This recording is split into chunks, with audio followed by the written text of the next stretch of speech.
I'd like to report a crime scene at my desk. The media has been calling it complete paper vandalism. Witnesses describe the suspect as white with gray accents. He has one arm and could be considered highly dangerous as he squishes metal dies and papers together and spits them out as if they were nothing. Oh my god, there he is! Hi, it's me, JD, and welcome back to my channel. If you enjoyed that piece of theater, then be sure to hit the subscribe button below, and then we'll get started with making Valentine's Day cards for kids.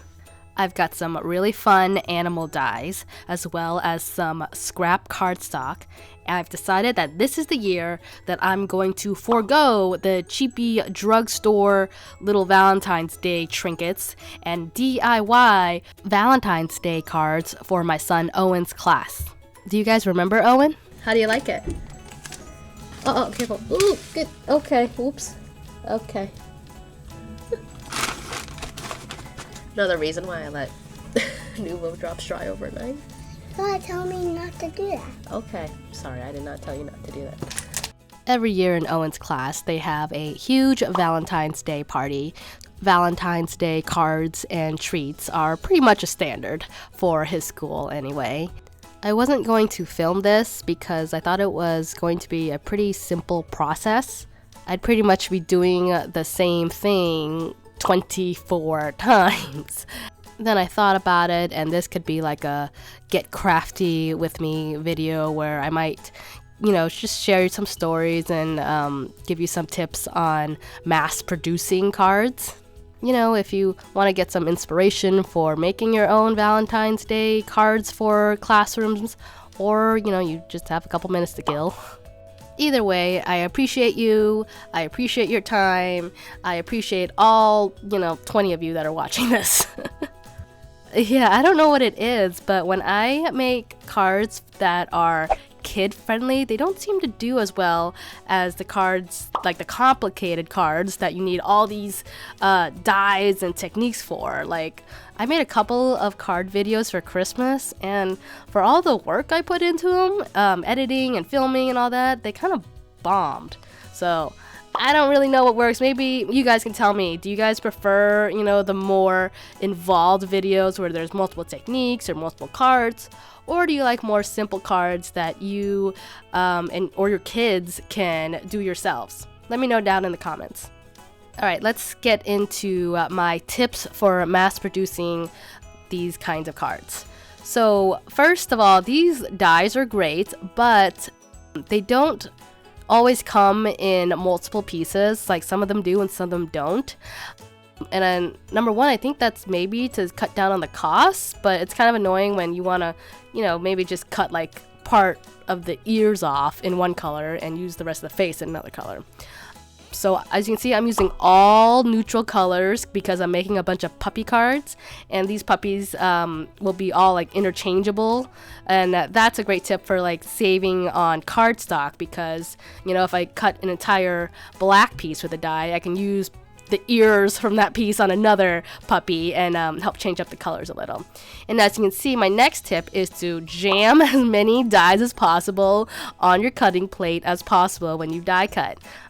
This will help save time, it also saves paper, and it will save your arm.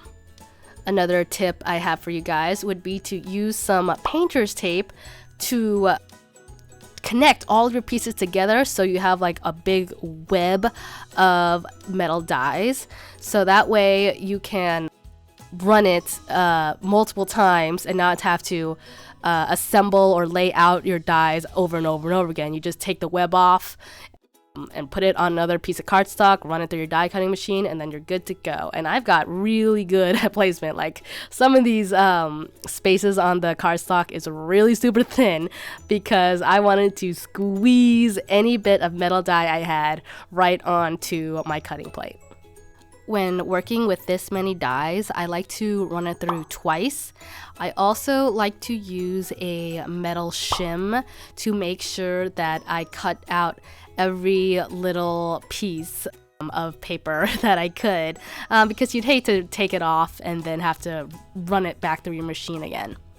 I do not have an electronic cutting machine. I have a manual die cutting machine.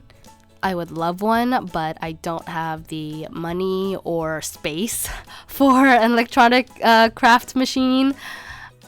If I take up one more outlet with a crafty machine, either my house or my husband will explode. Another tip for you is to always have one of these like craft pick or craft tools on hand to poke out any little die cuts that get stuck in there.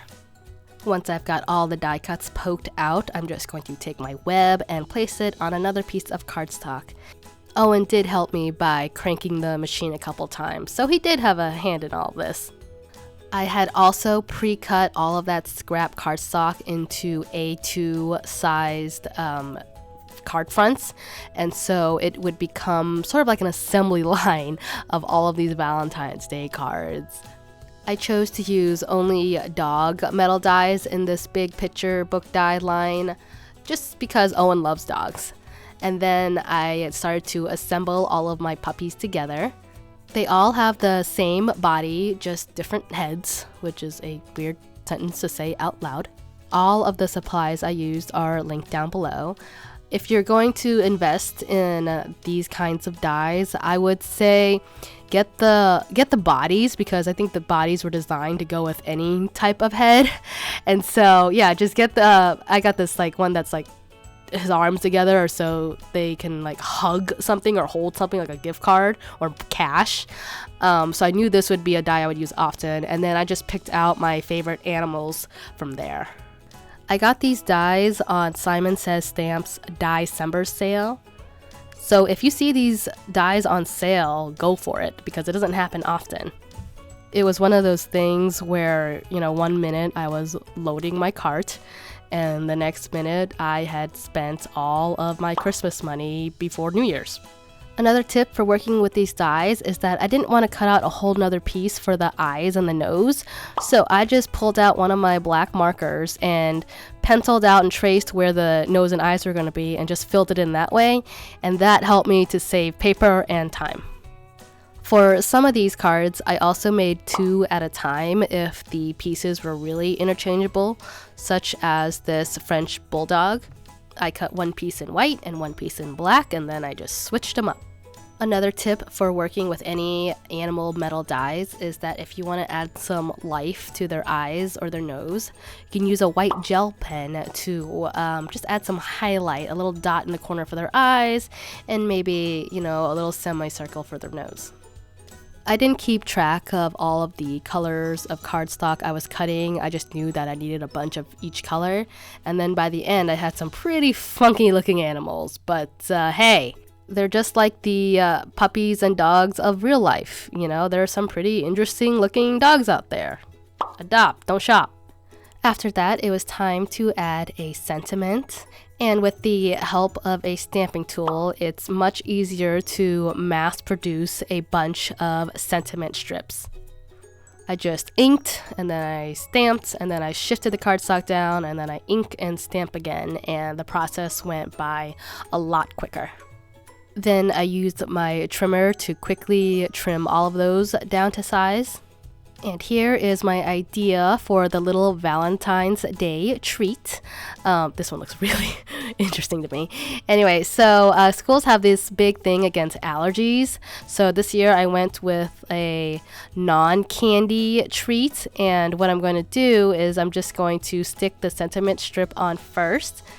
Then I got these little crayon packs in bulk from Amazon, and so they were super affordable, and I'll just stick some score tape on the back of that just to give it a little more added security than just, you know, those little puppy paper arms holding them, just because I know that kids will just toss them in their Valentine's Day bags. And there is the first Valentine's Day card for Owen's classmate. And then I'll just repeat the process. I'll trim down the sentiment strip, add that, and then add more crayons. Wash, rinse, repeat for another 23 cards. I pretty much became a pro at this. I was like a factory. You know, I became the General Motors of puppy dog Valentine's Day cards. Owen became a pro too at writing his name because I made him sign the backs of all of these cards, all 24 of them, so he knows how hard mommy worked to make him and his classmates some Valentine's Day treats. That does it for me. Stay tuned for the next video, guys. Thanks.